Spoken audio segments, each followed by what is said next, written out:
Good afternoon, friends.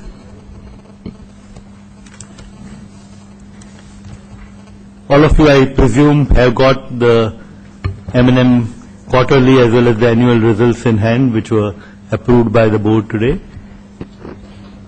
Here I have got Mr. Parthasarathy, the President of the Finance Accounts IT Functions.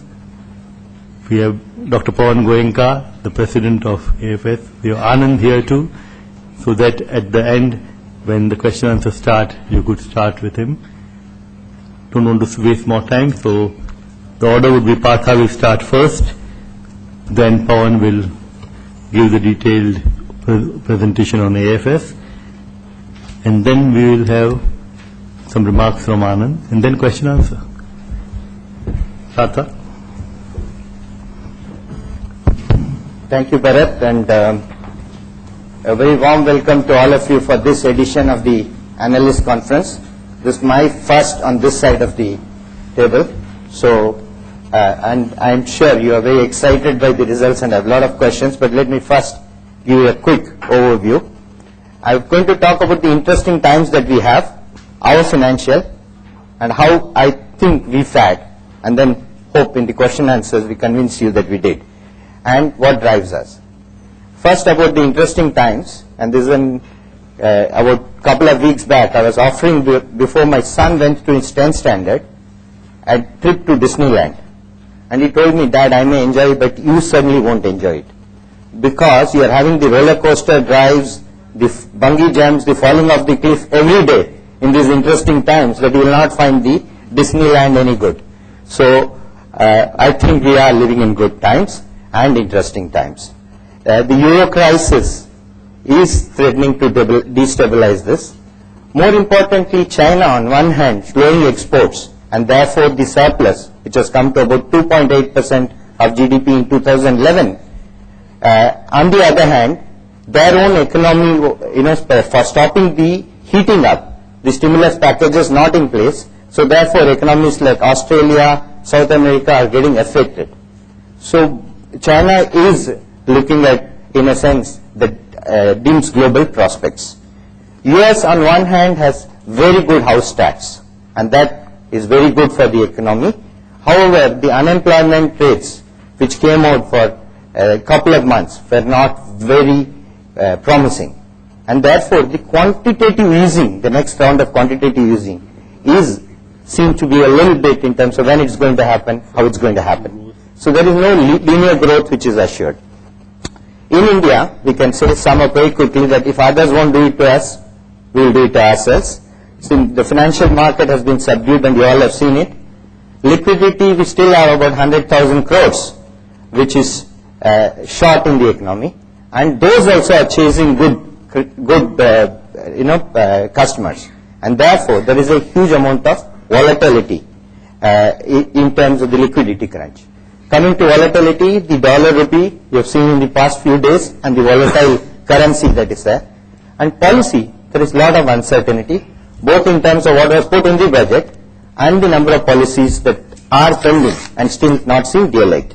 So we got headwinds both from external and internal sources. When I was studying, I could go and take what in Hindi is called Kunji, or the guidebook, to be able to answer all questions.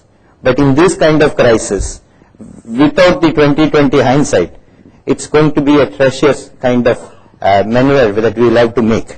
Both global clues, which shows that the projected growth next year is lower than the current year at 3.5% versus 4%, and credit availability on one hand and volatility on the other hand is a cause for concern. In India, the RBI and the government has to manage the fund availability versus the inflation, and that makes it difficult for them. And funding for growth is still an issue, and the current account deficit is still an issue. So we have this kind of problem. So we can ask ourselves, is there no silver lining? Certainly there are many signals which could be positive. The US, for example, could clearly go in the positive trend, and the soft landing in Europe could also lead to many benefits for the global economy, which is today in an uncertain environment. Back to India, before that the oil prices are coming down, that's a good cue.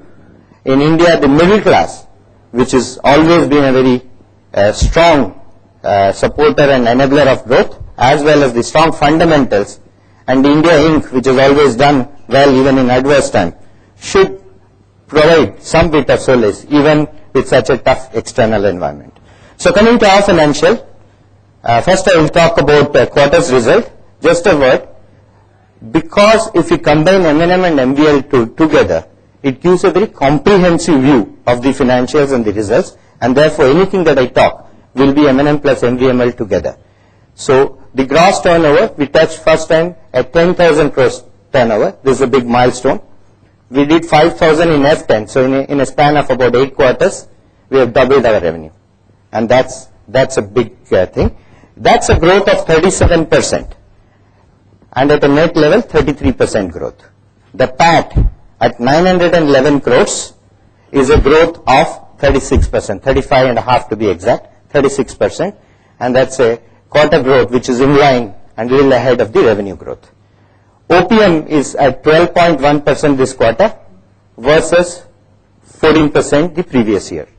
And if you notice, the 2% difference is due to the numerator denominator effect. What basically it means is that if you pass 100% of the cost of material cost that we increase, that we get, still because of the numerator denominator effect, we will have an impact of 2%.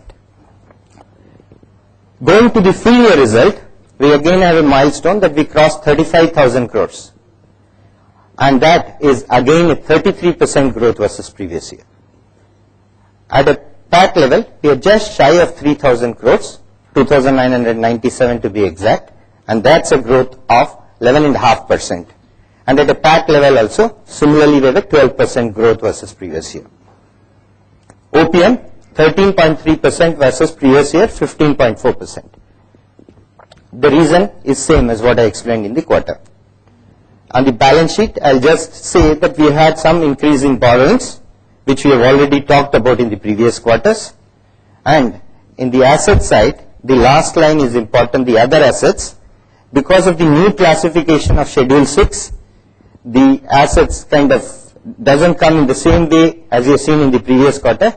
However, in the schedules that you have and the stock exchange, you will see it by line item, inventory, receivables, etc. So it's much more clear. So, and if you have any clarity that I will give you, but overall, inventories or receivables are in line.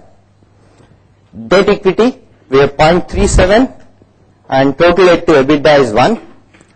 Interest coverage ratio, we have 14 times and debt service 7 times, and that gives a lot of headroom. Coming to a consolidated result, our gross revenue was 63,000 crores, and at a net level, it's little lower than 60,000 crores, 59,750 crores, which is a growth of 60%. SsangYong, which is coming to the fold for the first time, is a key ingredient of that. And on the PAT side, before minority interest, it's minus 3.6%, but after minority interest, it's a marginal growth of 2%. SsangYong, being the first year of operations, have contributed richly to the top line and has a negative impact on the bottom line.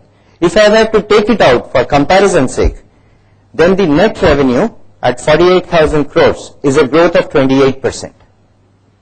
And when you take PAT after minority interest, it's a growth of 14.4%, or roughly 15% if you take minority before minority interest. So the revenues and the profits have grown half of what the revenue growth is. Next is that you ask the question, what are the group companies doing? So if I keep M&M plus MVML, which is the parent company, out, and then look at the results of all the subsidiary companies without these two, then the net revenue has actually grown 19% and the PAT has grown 36%. So the group companies have grown almost roughly double at profit level as compared to the revenue. So which means that the group companies or the companies that your SOTP calculation takes into account are starting to add value to the group. These are the top 4 PAT earners. These are all listed companies, the results you have seen. So how did we fare? If I take a 5-year period from 2008 to 2012, which is also the turbulent period, so to say, then we'll see that during these 5 years, we grew at a CAGR of about 27.5%.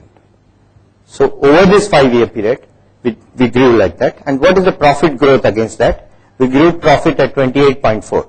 So not only is our revenue profit growth in line with revenue, but it's a little ahead of even the revenue growth.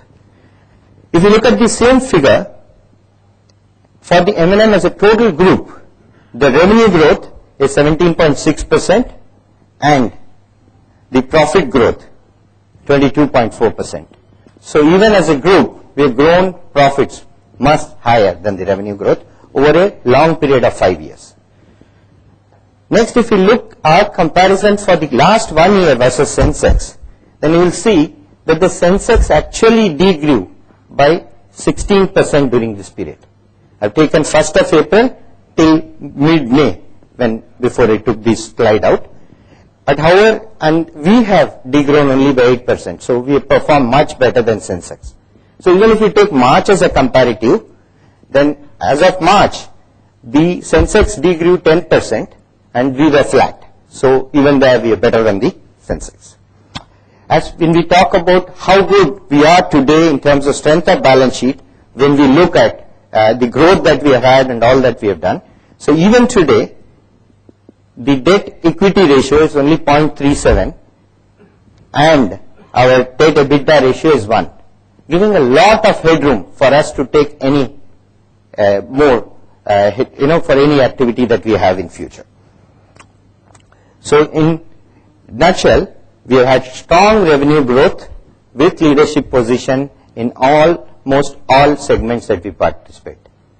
We have seen a little bit of dip in operating margins, but still, both for farm equipment segment as well as for auto, this represents best-in-class results. Pawan and his colleagues will talk about the operating results, and I will therefore not double that. However, I want to talk about some milestone in finance and M&A. In finance and M&A, we realize that the suppliers and vendors need a lot of support because the growth is very high and they need more money. So we have come with a scheme which allows them to get $1 billion to be able to fund growth.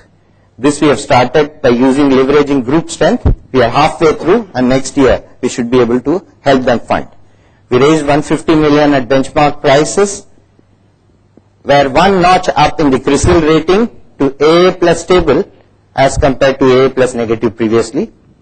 And from an M&A perspective, MADPL merger, and we'll talk more about it today, and Swaraj Automotive Limited as a subsidiary got done this year, and we entered into micro irrigation with EPC Limited.